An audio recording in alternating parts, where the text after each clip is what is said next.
Hello and welcome to another episode of In Just 1 Minute or So. Today we're going to talk about how great managers coach in 10 minutes or less. Let's jump in. Managers need to coach. Leadership books, podcasts, blogs, they all praise coaching as the secret ingredient of high-performing teams. Even Dilbert jokes about coaching, and honestly, that's when you know something has gone mainstream.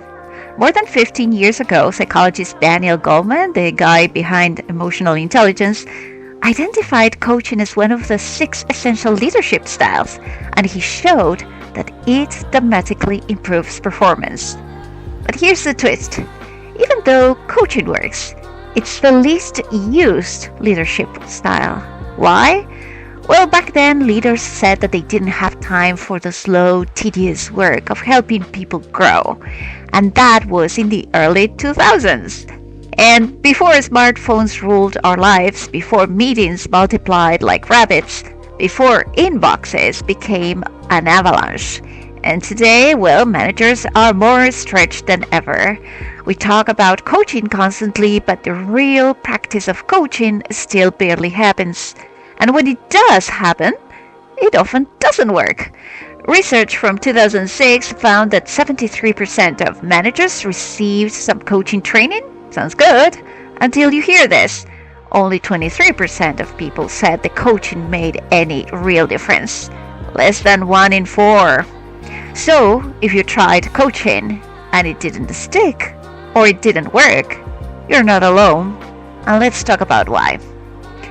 Why most coaching attempts fail. Reason 1. The training was too theoretical.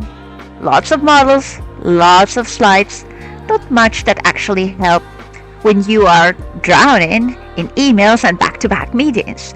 Maybe you even use that training time to catch up on your inbox, no judgment. Reason 2. You didn't translate the ideas into action. You learned the concepts, then went back to your desk, and the whole habits were waiting for you. Status quo wrapped you in the headlock, and poof, back to business as usual. Reason 3. Coaching feels uncomfortable at first. You've spent years adding value by giving answers, solving problems, and staying in control. But coaching means slowing down, asking questions, and letting someone else lead the thinking. It can feel slower, even messy, and like you're giving up control. And you are, actually. That's what empowering people is. Now, the good news is that coaching doesn't have to be complicated. No need for long coaching sessions, no need for special meetings, just everyday conversations. That is more useful. But before we got into even 7 questions that you need to ask, here is the real reason coaching is worth your time. Coaching doesn't just help them. It helps you escape the 3 toxic workplace cycles. The first cycle is the overdependence. When people rely on you for every answer, you become the bottleneck. They feel disempowered, you get frustrated and overloaded, and the team slows down. Coaching reverses that. People grow stronger, faster, and more confident, and you get the time back. The other cycle is the overwhelm. More work, more priorities, more meetings. You lose focus, feel buried, and spend your day reacting instead of leading. So coaching brings clarity. It helps you and your team focus on the real work that matters, what has impact and meaning. And the last cycle is the disconnection one.